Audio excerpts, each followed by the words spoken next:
this highway is the road to go to the botanical garden. This was highly recommended by co-culprit who is attending this session, Suhita, and she said you must go to the Hawaii Botanical and Reserve, Botanical Reserve. Yes, Liza. And throughout, from Hilo up north, when you drive, you go through these roads and they are lush, lush, lush green, and it is kind of overwhelming because it feels like the vegetation is coming onto you, like not as it's not making a pass, but it's falling onto you that way. So the way I do this when I see a lot of things and I get overwhelmed is I'm going to try and simplify. So the demo is all going to be about, I'm not mute, right? Yeah. About finding a couple of planes and adding texture to it and then letting it be. So what are planes? Planes are sort of like background, middle ground, foreground, but these are like things that are sort of in one plane that I club together. So if I look at it, I see the sky and the far off palms that sort of wrap around as the background of the set. And then there is the road. Now, between the palms and the roads, there are these trees on the left and the right-hand side. And I'm going to say they are in the same plane because they're kind of close to me, about the same distance from my point of view. Was that clear enough, guys? Mm-hmm. Okay, so now let's go to my screen and see what I'm saying. So I'm going to divide my screen into some shapes according to the planes. So everything that was wrapping around. So this one was the sky. This one was the background. Yeah. That's one. I'm going to keep on adding shapes. And then the front.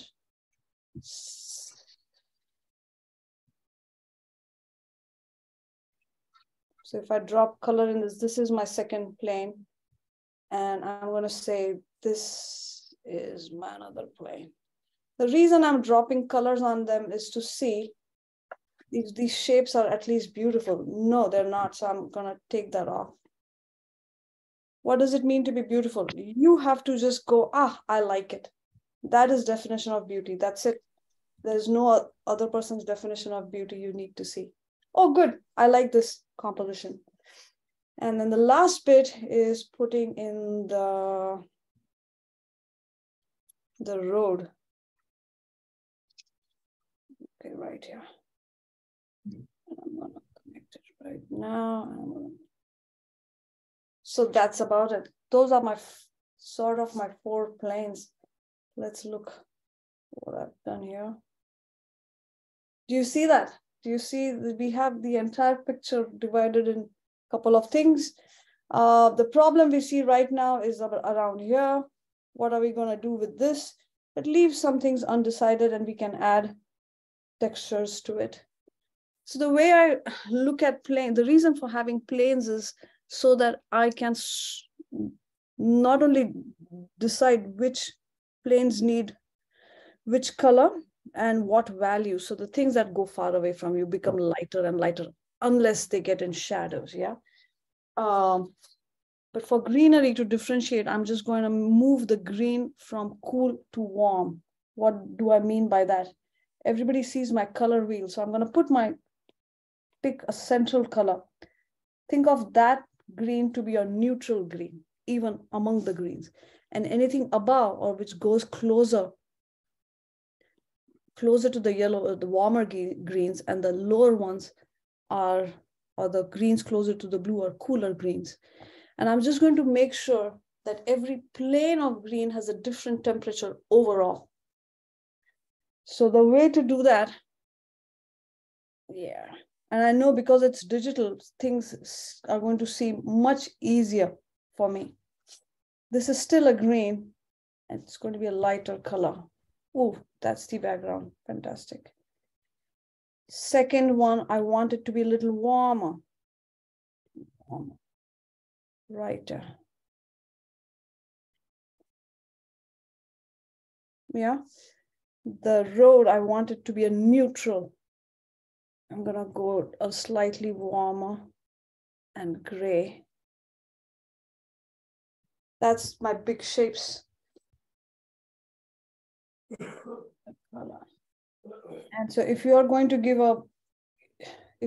be building this with watercolors, your first wash needs to have this temperature variation in your first wash. It's going to be an amorphous wash, but that's the temperature variation. And right on these layers is where you start adding texture now.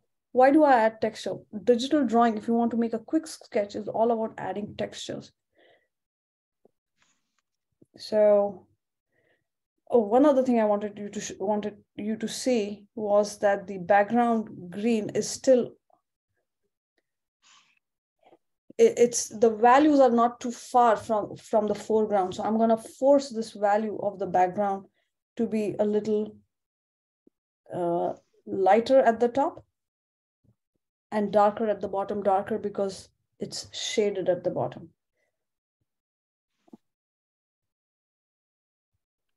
Just adding some texture. Oh, doesn't add texture. I'm taking any kind of texture tool in Procreate. If you don't know which one, and if there are too many like I have right now, you should start with spray paint fat nozzle.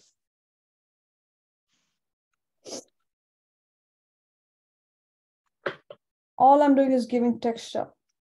And this can be done in gouache, this can be done in watercolor, and we can, well, gouache, we really want to have this kind of style for media on which things can be overlapped. So this is not a good demo from a watercolor standpoint of view. Meaning the demo might be fine, but it's not a good method to follow. As soon as I added lighter on the top and the darker on the bottom, there is distance between the middle ground and the foreground. Does everybody see that? It's direct distance. I'm going to go to the foreground and start adding some value variation there too, but I want to make sure that I'm starting with the right green. Yeah. I'm going to keep it within.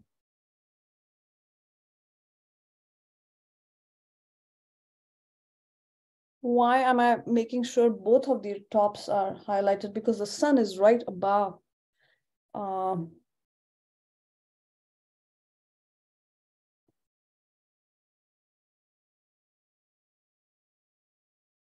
that gives you a feeling of an overhang when the tops are lit and the bottoms are. The white space is right underneath.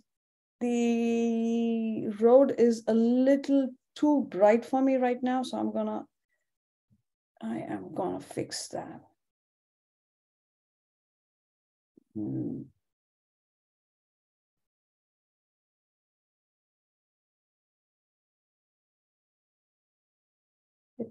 Because I put a background color, it went on to the sky too.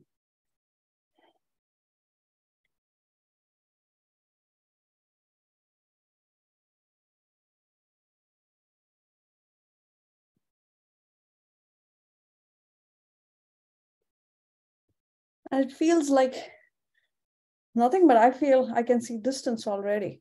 All I need to work on is actual texture on the background. The actual texture of the background is decided by the pattern that repeats the most. So we do not want to distinguish between distinct trees in the background. We just want to make it a clump of X tree. In this case, those are palms, and palms have a certain texture. They have a stalk, very thin stalk, and the stems at the end look like a floret, like they just sprout at the end, and then they fall down in curves. So it behooves us to use a certain kind of drawing tool. Let me see. If you are doing it in Procreate, I would go with dry ink. Where is dry ink? Dry ink is in inking. These are the marks dry ink makes, and I'm going to show it to you right now. I'm going to draw it bigger. It's not drawing.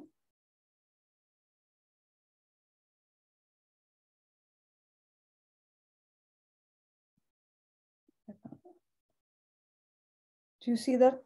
It has a bit of texture on its own. Each stroke. All right, so I'm picking the same color. When I put my finger on it, which is the thing you don't see, but you see the circle come up, it's a color picker. So I start with the right color. I can make it lighter or darker. But these are the strokes, yeah, we see. So add these strokes, and I'm adding these strokes on a different layer purposely so that I can color these strokes or give the strokes themselves some texture. Just adding that.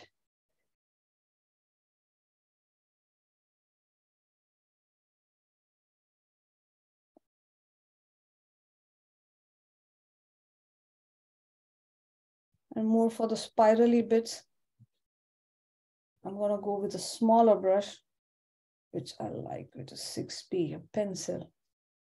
Eleanor and Jenny, you have to tell me either I'm too slow or. No, it's all perfect. We're just listening, and I'm not drawing myself. I'm taking notes of all the smart things you're saying. So you're doing all right. Yeah, it's been about 12, 13 minutes. So you're great on time. So we have a bit of texture in the background. So if I zoom in, it looks like nothing. But if you zoom out, that's enough texture. That's enough texture. As I move down, meaning down along the stems, I'm gonna go with a stiffer brush. Yeah. And start making dark pieces so I can start showing some kind of stems, you know. So I'm doing it. This is equivalent to doing negative painting. And because I have planes, I can move my hands over the entire picture, but only the background plane is getting colored. And I don't have to worry about.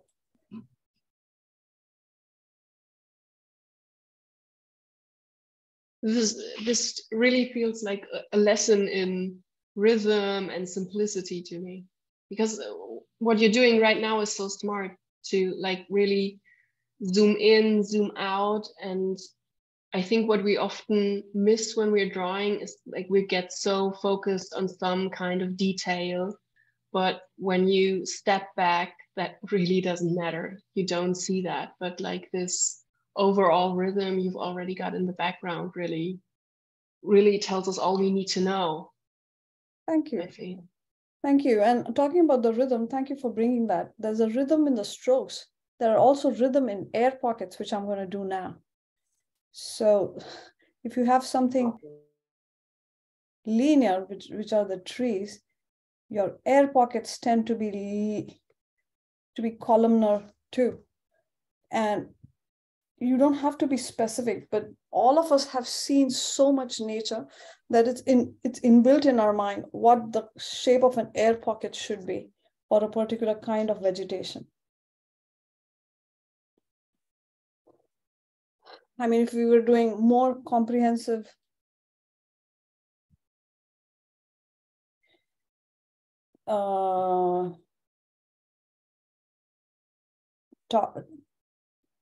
painting classes or something, then I would tell you the value of the air pocket needs to be slightly less than the value of the sky. But for now, we are just fine because that's how they really appear. I'm adding a hints of pink. Hints of pink, why? What's the opposite color of green? The actual opposite color of green is magenta. So when I want to pull something ahead, I need to put in a lighter value, something that's lighter value in the opposite color. That's a sure shot way of pulling it ahead without doing too much work. And that's it for the background. And I'm going to move on to adding texture on the leaves ahead. And in the leaves ahead, what I have to learn, I have to know is that there, instead of drawing the entire branch, we were drawing just the branches or just the collective clump of palms far away because they were far away. Now this plane is closer to me. Since it's closer to me, through the pen will work. I can't just draw branches. I need to be showing few foliage bits too.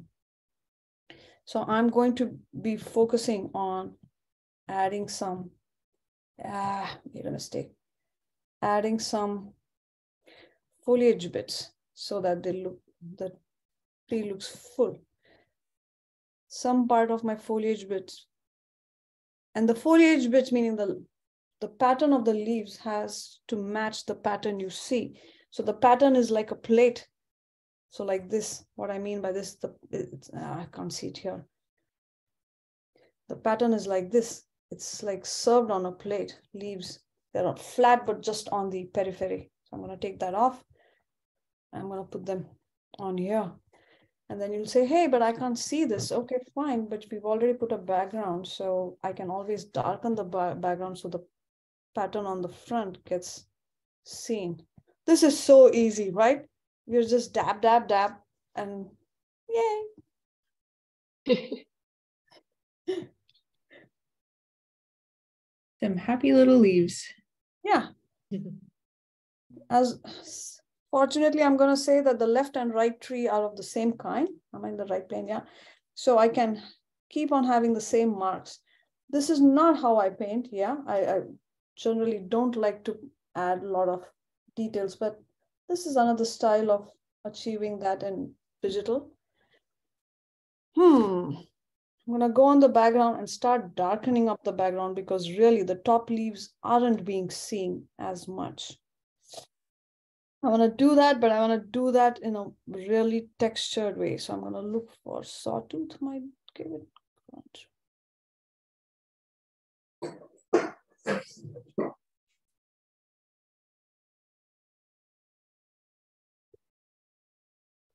The left button changes the size of your brush, and this is for opacity. I start at a lower opacity. Look at that. Things will pop out.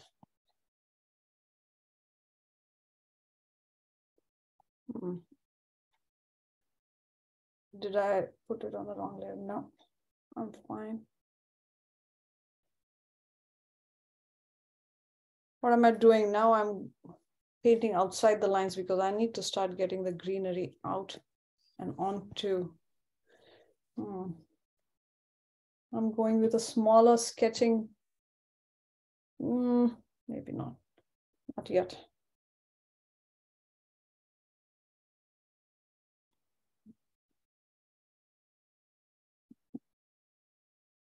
That's too dark.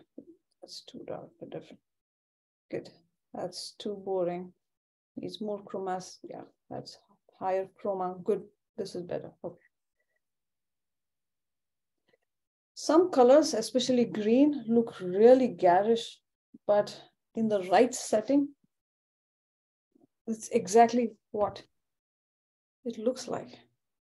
So now when I put this garish green on the background of that, of the trees, what I've noticed is that there is too much temperature difference. So I'm going to adjust my colors. What I'm going to do is I'm going to select the background layer and then just put a darker color on it. So I'm going to take that, a darker and a warmer color, sorry. So it needs to be a little bit warm.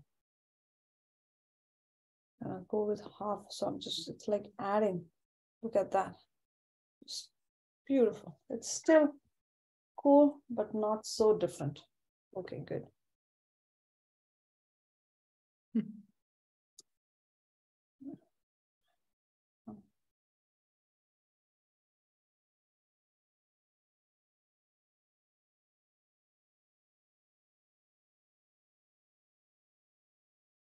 Okay, and now I am a little slow, so I'm going to hurry up and add some. Where is my pencil? Add some amount of branches.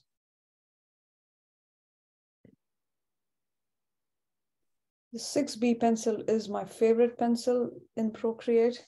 It really works like a 6B pencil. And what you can't see is how I'm holding the stylus, but I'm holding the stylus exactly like you would hold a pencil far back, far behind.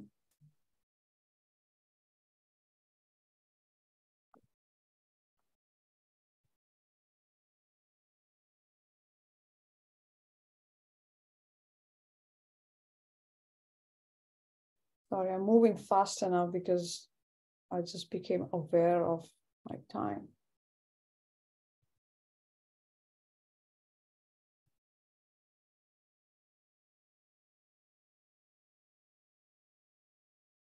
I'm pushing the background a little back. I'm adding distance on the front by darkening values. So every time there's a plane change, we know plane changes, value change. So if I wanted the top of this tree, which is this part, to look different than the bottom of the tree, which was this part, then I need to have a distinct value change between the two. If I did the same treatment that I did on the right-hand side, it would be boring. So I favor the left-hand side tree to have a darker shape under it. I'm gonna add a shadow on the road. I'm gonna use a transparent tea. So the way to find the color of the shadow is find the color of light. So right now, so here's where I pick the color of the, I mean, if you wanted to make it gray, let's make it gray. Let's not make it gray. It's yellow. Opposite of color of yellow on that exact would be the purple. And then the darker color of purple is what the shadow would be, because shadow is nothing but absence of light. So whatever color you have in light, absence of it would be the opposite color. This is how your brain sees shadows, by the way. So if you don't know the color of shadow, it's always the color, opposite color of light. I'm going to diffuse it a bit.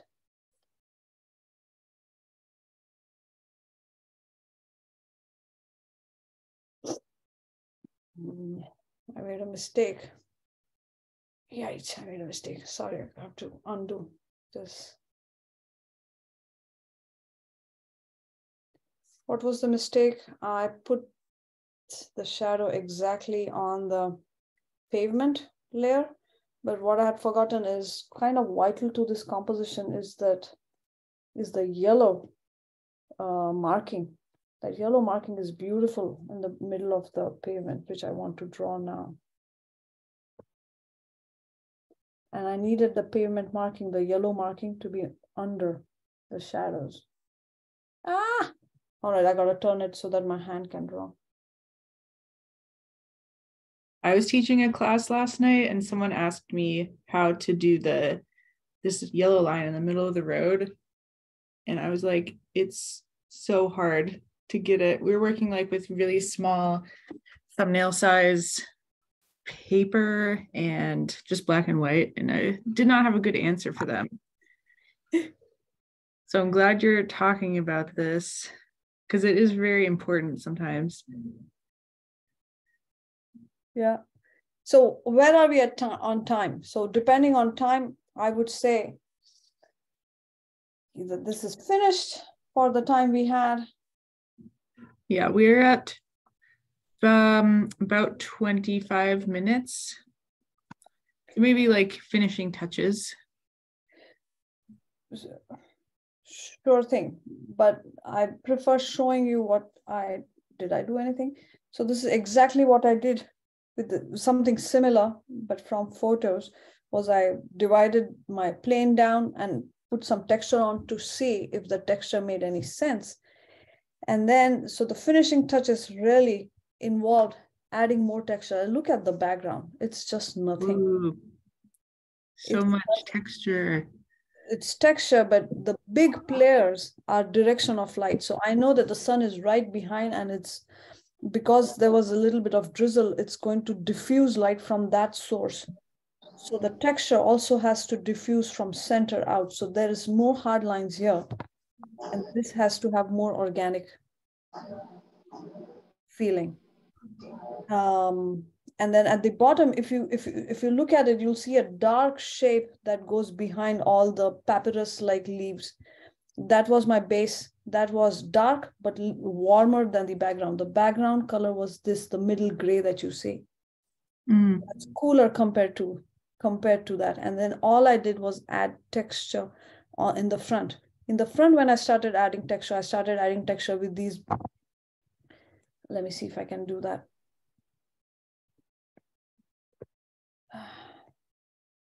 With these big, with these big patches, if you notice those are under.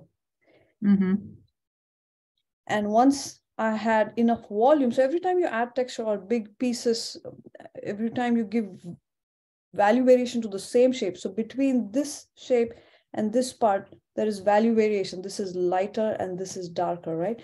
It gives you a feeling of volume, and about 3 values you need for a shape to have volume. So I'd given them 2 values, and then the detailed stuff, which is these lines, just added another level of values.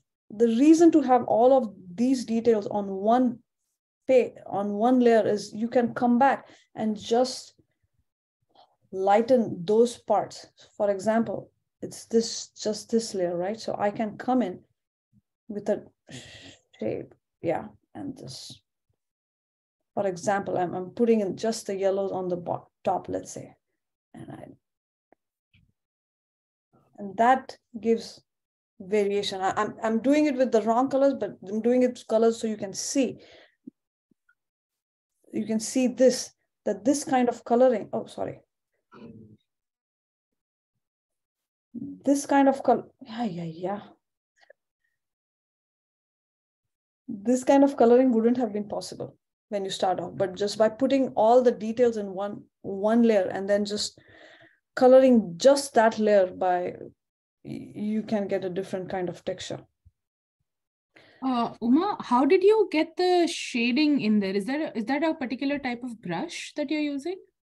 The shading on the leaves that you just drew. I used Nicorol, which is my favorite brush. But if you just want to shade only on those pieces, the thing that you're actually looking for is this. On your layer map, I cannot expand this. On this layer 8, which is where I want it to be shaded, with 2 fingers on layer 8, swipe it to the right and let it go. When you do that, you will see the checker mark behind in this icon. When you see the checkerboard pattern on the icon, that means you're in alpha lock, which means only pixels that have already been there can be touched. So now if I come with a big brush and put a pink on it, only stuff that's on that layer gets colored. Do you see that? Oh, okay. And that's useful to giving additional texture, because you've already made the background foliage and you have the top foliage. Now within the foliage, if you just add some more texture, it feels like you're giving more volume or more information than you're actually putting down.